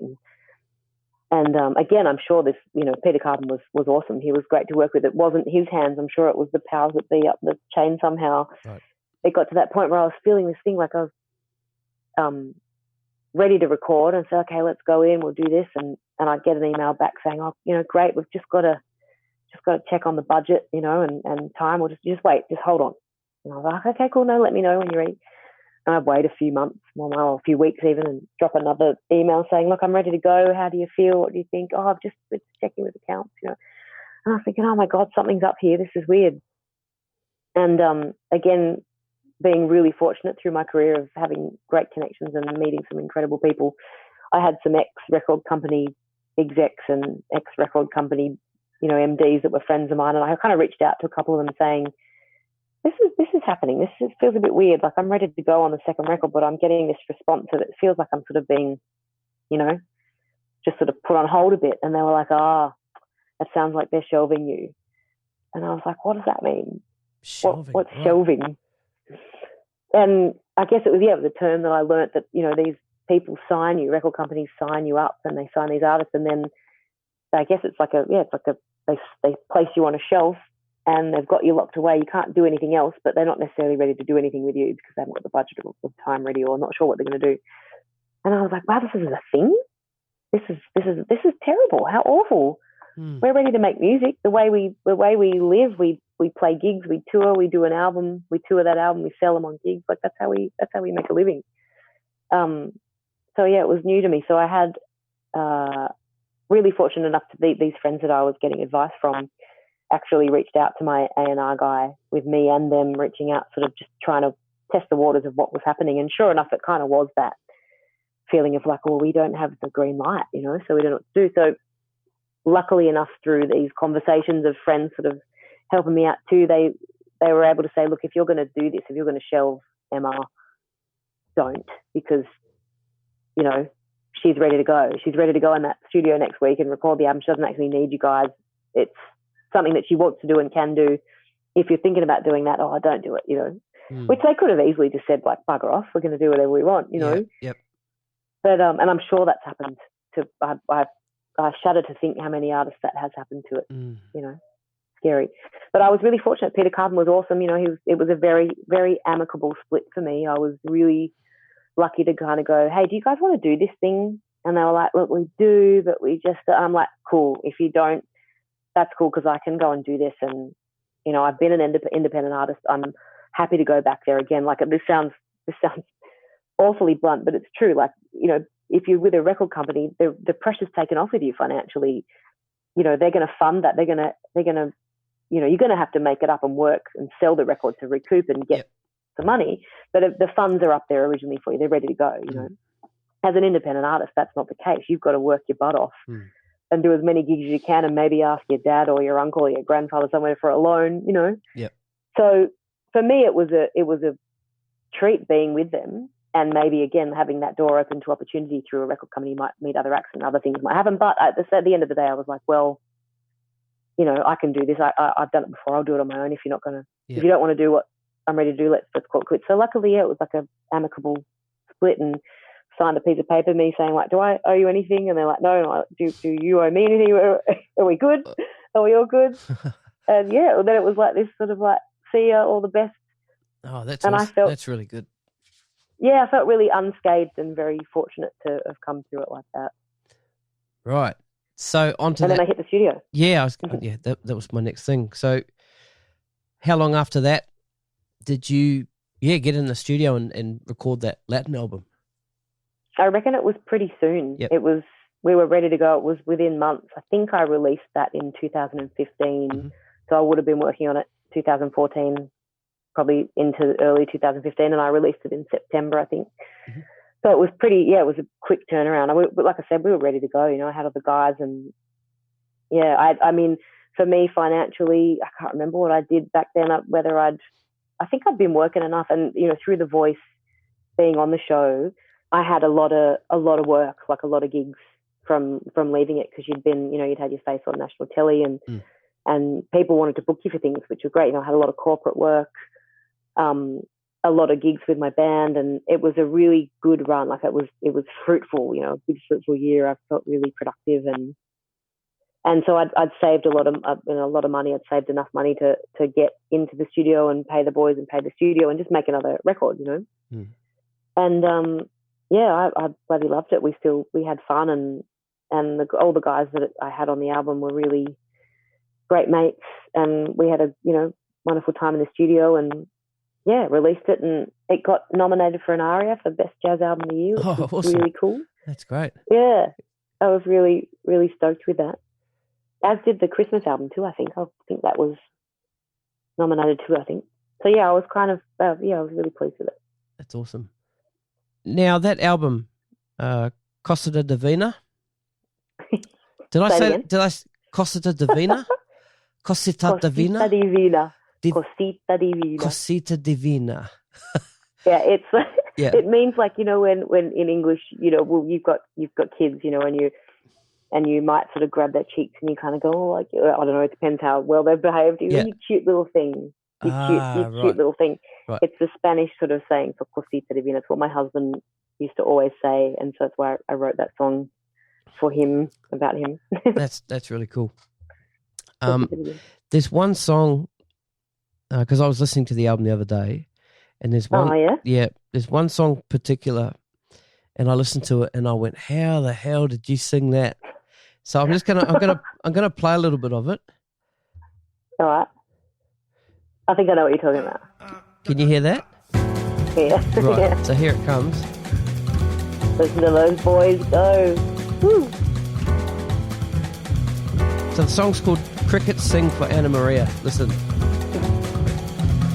Hey Maria, Papa said, you better go to bed. Maria, Mama said, you better go to bed. Your little sister said, you better go to bed. Your older brother said, you heard what Papa said, you better say goodnight. You better shut the light. Your Papa told you no, you can't go out tonight. But Papa didn't know Maria had a date and couldn't let him wait. So in a little while, she waited till the lights were low. She went out the window to a bow, and so there's a lot of hugging then, a lot of kissing then, a lot of hugging him, a lot of kissing him, a lot of happy. Right. So for me, how do you breathe? It's like, oh, that makes me miss my boys. It's making me miss my boys. I want to do a gig. Shit, I want to go and do a gig. Oh gosh, how do I breathe? Yeah, I mean, God, I don't know. This is open my mouth and hope for the best. Yeah, this is speaking from a non-singer. And I did try to give it a crack myself. And probably got about a couple of words in, and then I'm no. You know. No. It's all that. Technically, it's very swimming cool. I do right. in the ocean. It's all my Bondi Bay swimming, I reckon. Right. No, it's not that. No, that's cool. Well, I mean, no, it could be. It could have something to do with that. I don't know. I mean, I've always loved up-tempo things, I must admit. And I don't think, I think it's a skill that, you know, obviously like anything, the more you do it, the better you get at it, hopefully. And I think it was early on, you know, back in the days, I'm talking about singing with James you know, and being on the road with him for so many years, like so many years. And in those early days, we were on the road a lot. You know, I never really technically moved out of home because I didn't have to, because I was never there. Like Mum and Dad said, there was no point going and renting somewhere or living somewhere because you're never home anyway. So we'd be doing a lot of gigs and being with him on the road, you know, and on stage next to him, you just always have to come up with stuff that would, you know, I don't know, what's the word, like stuff that would keep up with what he's doing. Like Right. he's so phenomenal. Right. And tempos would change, you know, all the time. And we used to do an arrangement of Undecided, which is the first fast kind of like, first you say you do, and then you don't, then you do well, that's when you won't, you're undecided now. So what are you gonna do? The do, like a little stop in that thing. And I remember just thinking when we first did it, oh God, how am I going to keep up with that? You know, so it was just like the repetitive thing, and also too with him just trying to keep up and trying to keep things that would keep you on your toes, keep him interested, keep all of us interested in what we were doing, you know, like up the ante, so to speak, every day, because he was always on, you know. Right. Yeah, so I think with tempos and rhythm, I love it. I don't know if it's any good, but I enjoy it. I like the challenge of it, you know. That's cool. That particular song, when you play it live, the Crickets Sing for Anna Maria, is it? So do you count the songs in yourself, or does Tim count them in? Or yep.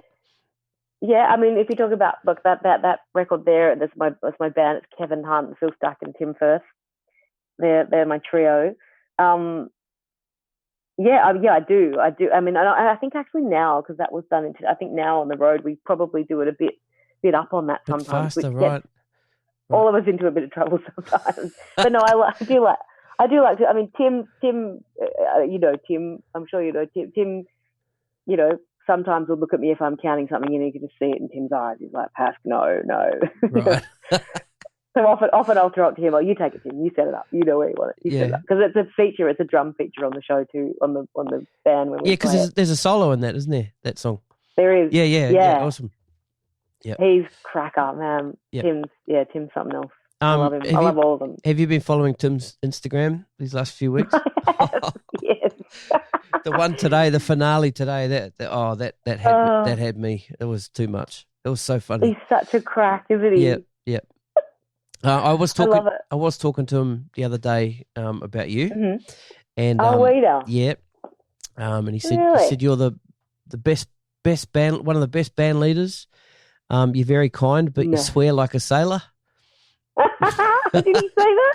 Yes. Bastard, dairy bastard. Yeah, but you know, your name might be up in lights, but you're the complete opposite of a diva. And he said you have great between song banter. He didn't say that. No, he did. No, he did say that, but he said it also goes on way too long sometimes. And he hates it. Oh, right. He hates it.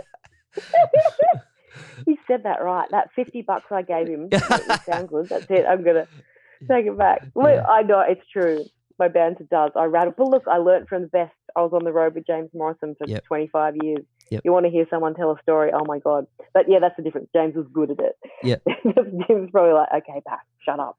But I like telling stories because I like setting tunes up. It's like a bit of a cabaret in a sense as well. You know, like I like the audience to know the reason why I perform or sing a song that I, you know, the reason why I've chosen it.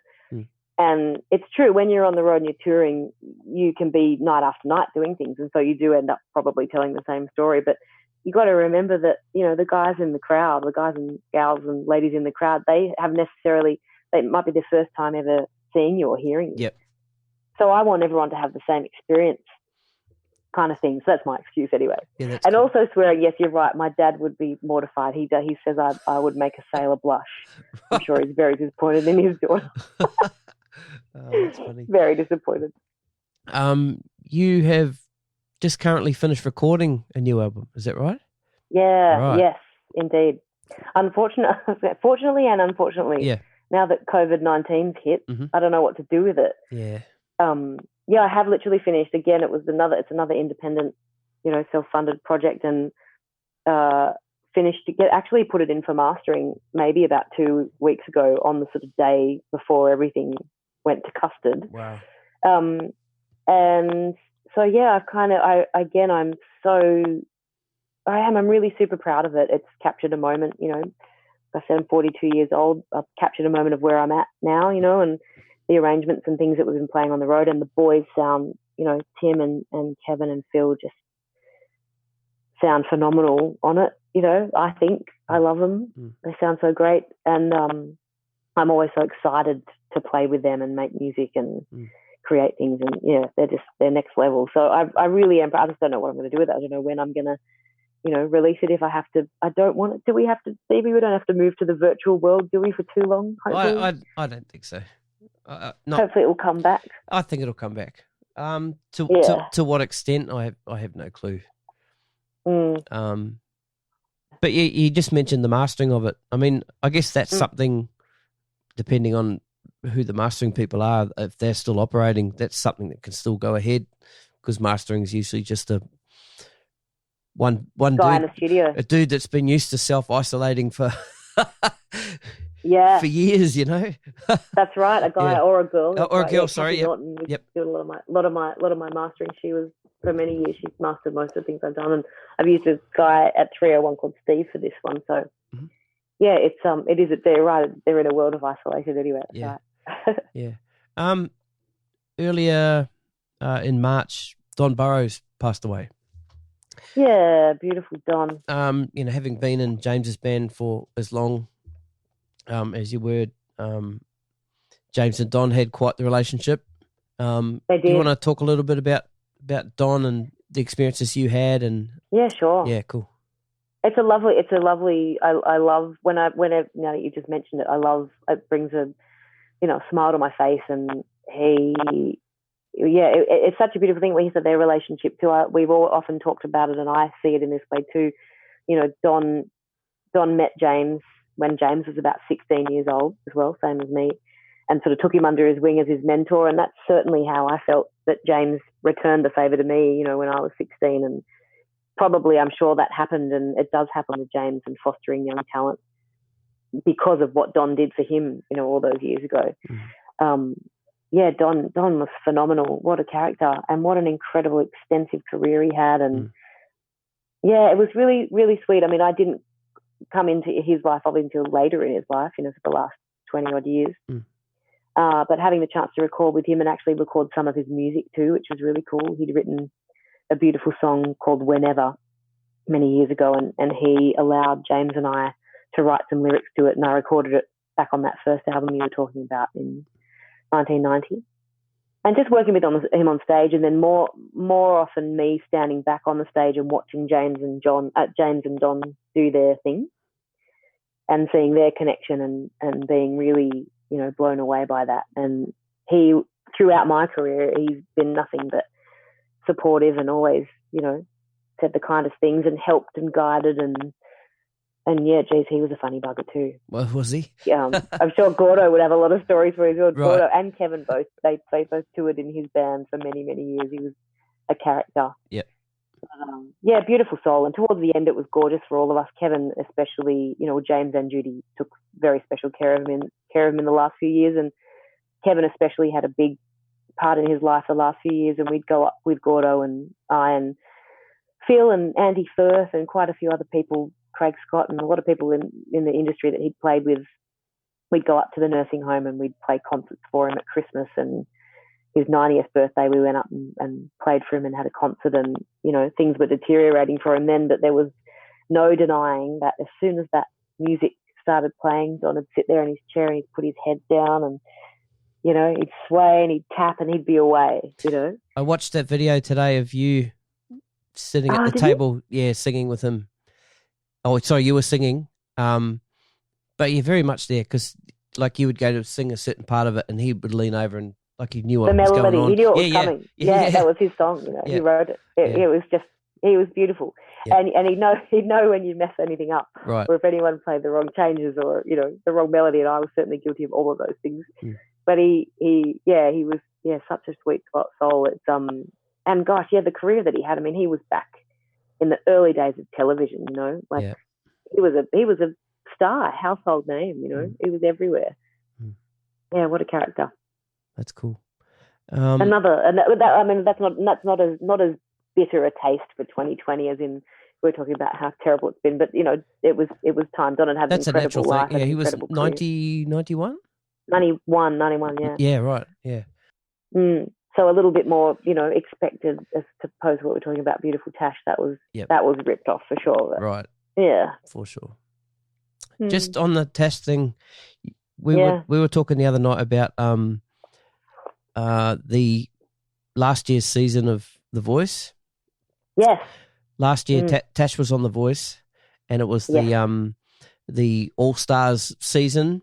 You got asked to come back for that, right? Didn't you? I did. Yeah, I did. Yeah, I did. I did. You were telling me the other night. You were telling me the other night the story about had you got the call and you were with Tash and. I was with Tash, in her living room. Yep. And I'd said to her, I just got this call about going back on the show. And I remember I was on the floor and she was on the couch in the living room with Bootsy, as you have met because you know Boots. Yep. And I said, and she said, were you going to do it? And I said, no, I don't think so. I don't know. I felt, and I wasn't, at that stage, I wasn't sure and didn't know what All Stars meant.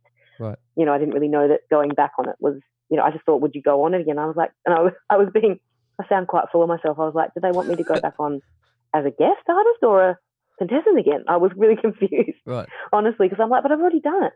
I didn't get what they were going with. But anyway, so we had this conversation and Tash looked at me and she was like, well, do you think I should do it? And I was like, I was thrown for six. I was like, what? You would do that? I wasn't expecting it from her at all, especially as you know, too, you know, she'd already had a diagnosis by this stage and was into treatment. And I just remember seeing her face and she thought, well, yeah, why not? And I thought, absolutely. I thought to myself, the same reason why, well, not the same reason, but similar reasons. I thought, well, yeah, she's having that feeling that I had of like, well, you know, why don't I give it a go? Well, and, you know, I was thinking to myself, this could be a great thing for her. It could be, if she wants to do it, it's something she wants to do. It could be a distraction maybe as well from what she's having to deal with. Because, man, you know, the last year and a bit, she had so much to deal with. So, yeah, we supported her all the way through that, every bit of it. And she shone, man. Oh, you know, TV show, regardless, you know, whatever goes on in a TV show, I didn't care. She just sang the balls out of it, you know, and she shone her light and she made a mark. And now I'm getting upset. I don't mean to be, but I'm just so glad that she did it. Along with that, sorry, dude. It's all good. Sorry, dude. Along with that, her doing that show and her doing your podcast, I'm so glad that she did all those things because now we have them to keep on record and listen to her. And I listened to I'm going to snap myself out of it. We listened to that podcast. I listened to that podcast a few weeks ago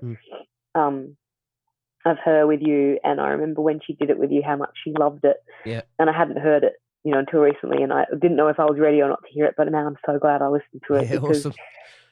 Yeah, it was so great just hearing her voice and I could see her clear as day. And Bootsy on the couch. And yeah, it was just beautiful to have. And it was very cool. Very, very cool. Very, very special time. And like I said, very glad we did it. And she will be remembered always. Totally. Yeah. Just going back to the vocal technique thing. Part of your sound and your vibe is your scatting. For me, I'm just asking, as someone who doesn't know how to scat and is really interested by it, is there a vocabulary? Like, do you have, you know what I mean by that, eh? Like, totally. Yeah, and is it something that, is it like a universal vocabulary, or is it something you work out for yourself that works for you? Is there sounds, or is there words, or is there like a you're asking a manual all or these something? incredible a manual. Is there a manual? If there's a manual and you get hold of it, can you? I could give it to you. Okay. That'd be cool. Yeah, if you get to me, that'd be great. Yeah. There are many other Eva, it doesn't matter about worldwide, but many other Australian vocalists that I would put you in touch with. Okay. Who are much better than I am at executing and knowing about it, I believe. There's quite a few that I could put you in touch with. They're phenomenal. So basically, well, strip it back. Scat singing is basically just improvising. It's like, when you're at a gig, and if you're at a jazz gig especially, and you're playing a tune, and the singer comes out, and maybe we sing the tune, and you'll hear the lyric and you'll recognize the song, and then the guitarist will take a solo. So basically that's all what scatting is too. It's kind of like a vocalist's horn, a vocalist's way to have an instrumental solo. Right. So it's just creating another melody over the changes, using scales and all sorts of things, and whatever the instrumentalists are doing. But then in your question, which had many questions in it, there's certain vocabulary that has certainly evolved and been established, I think, over the early years. I mean, if you take it back right to the early days, Louis Armstrong would have been, for me, one of the first that introduced it. But I think even if you look back into the history of it, there's singers back in the early 1900s that would, or people that would claim that they were hearing, that sort of form or interpretation of scatting and improvising before Louis. But Louis was certainly someone who brought it to the forefront and of the modern world and really, exposed it to everyone. And it's just with him too, then it comes into that question you were saying about vocabulary or syllables or sounds, or what do you do? What's your approach? And I think that is very individual, and so it should be, because right.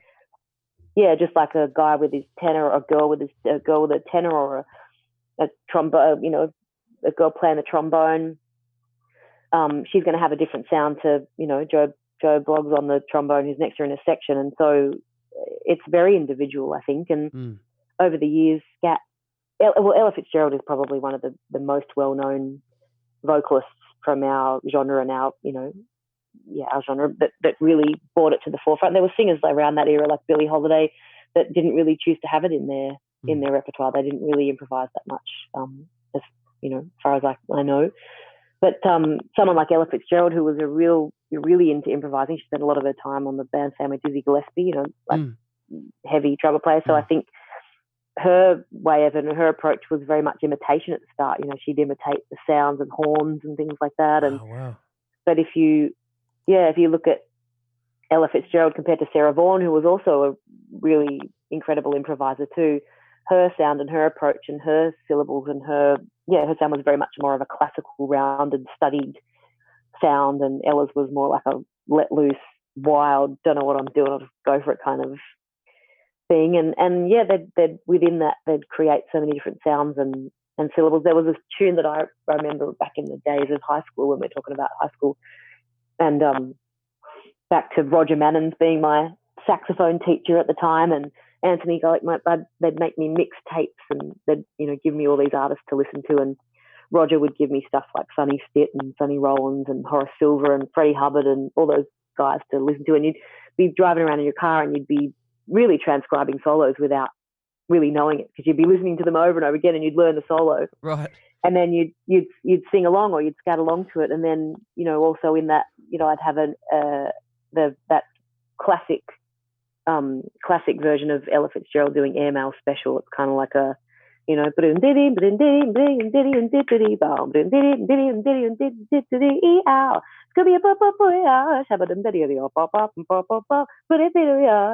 it would just be it was so exciting for me to hear, and I would practice that and listen to it over and over again until I got the whole thing down. And she'd take you into like growly sounds and all these different things that she'd do with her voice. And that really, as a teenage girl, that opened up to me, going like, my God, you can do anything in this shit. You can do anything you want. She had influences. She was influenced heavy by the Boswell sisters back in the day. These girls brought up in New Orleans, and Ella Fitzgerald would, want to emulate Connie Boswell and all that sort of stuff. So it's all been handed down through the ages, and now it's morphed again and there are so many great vocalists who are incredible improvisers. And I'm not being down on myself. I really don't count myself as one of them. I really don't, because I love having a try, so to speak, and I love doing it, and I dive in, but I'm terrified of it at the same time.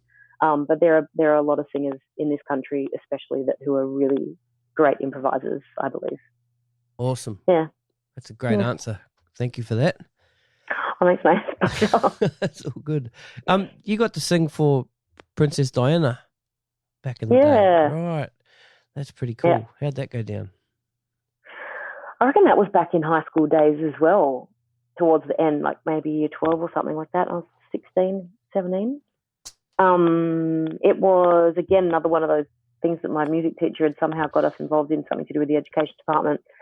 And it would have been maybe one of those Victor Chang charity balls, and she was going to be there. So we were booked as the school band to go and play the national anthem, which was really cool. Back in those days when I had no problem singing the national anthem, I was really proud. Right. Yeah, nowadays I think we could do with a revised version Something different of our national anthem, I do believe. But back in those young, naive days, I was so nervous thinking, am I going to get the words right? It's the one song that you get asked to sing that you're petrified of because everyone knows the bloody lyrics. But she was really sweet. It was I'm not a royalist by any means, but, you can't deny the fact that she had a huge international presence. She was a pretty cool chick from what I could see of the things that she'd done and charitable things that she'd done in her life. And, yeah, it was a bit of a thrill. And she came over to us and met us and shook our hands and thanked us. And just remember seeing her surrounded by a sea of photographers and thinking, my God, what a gig. That's full on. And she even said to it, she even whispered to us and my music teacher going like, it's not really, it's a bit crazy, isn't it, all this? And we're like, yeah, it's totally crazy. Yeah. She was almost like, that was, I think, one of the gracious things I could see about her, that she could see us. We were perhaps probably a bit overwhelmed, and she would make us comfortable by going, oh, gosh, with all this malarkey, it's a bit crazy. Yeah, right. What a sweet thing to do. She didn't have to bother to do that, Yeah. But she did. Yeah, that's cool. Now, before this, we kind of touched on it a little bit. You've got the new album in the can, so to speak. Oh, yeah. Yeah. Up to that point where COVID-19 sort of come in, what was, besides your gigs that you kind of had booked, what was the plan? The album out, tour, that kind of thing? Yeah, all that stuff. Yeah, definitely that. I had a great, even just like really close to home, like this last 2 weeks, I was supposed to be in Adelaide for a week doing an artist in residency down in Adelaide with some school kids, which is something that it's only I used to do a lot with James when we were working. We'd tour around and we'd go into schools and workshop kids, which was a thrill because that's how it started for me. I know how important those moments can be. And so I've only just started recently doing stuff like that with a really cool trumpet player friend of mine and arranger and composer from Melbourne, Ross Irwin. He's really cool cat. He plays with the Cat Empire and does a lot of their arranging and horn writing, and he's just been a great mate for many years. So him and I go to a lot of colleges in Adelaide and we do a lot of workshops for a week, artist in residence with the kids, and then we do a big concert. So that was one thing we were doing like now, like as we speak kind of thing, which was really cool. And then I had some fun corporate stuff coming up, and then, like you said, the album with definite gigs and album release, all that stuff. And and even working into Christmas, we had, my agent and I we had stuff in the book for Christmas that, I don't know, may still go ahead. Yeah. It might. Really, do you reckon, Stevie? To me, I think we need a vaccine for this thing. Yeah. Before anything opens up again, and, it needs, like we said before, it needs to be manageable somehow. But yeah, like I said, I'm no expert, but just sort of the vibe I get, we sort of get through that, managing the curve, reducing the curve, get it to a point where it is kind of controlled, and maybe that vaccine will come and then some restrictions will be lifted, and maybe it'll come back to the 100 people venues. I don't know. That's my kind of bag. I'm good with that. Yeah, that's what I said. I could definitely do that's that. That's what I thought. Yeah.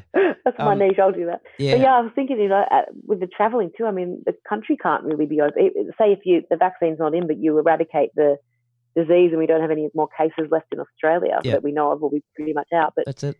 If you don't have a vaccine, you can't open the doors again, can you? Really? What's Yeah. the point? Yeah, I don't know. I don't know either. Gosh, silly. We just in it. We'll Silly trying to work it out, you know, Yeah. beyond our control. we'll work it out. Emma Pask, so much. Forgot to say thank you. Then I just said Emma Pask, so much. so much. Yeah. I'm good with it. No. You are so much. Too much. Emma Pask, thanks so much for being with me on the podcast today. Oh, thanks, Stevie.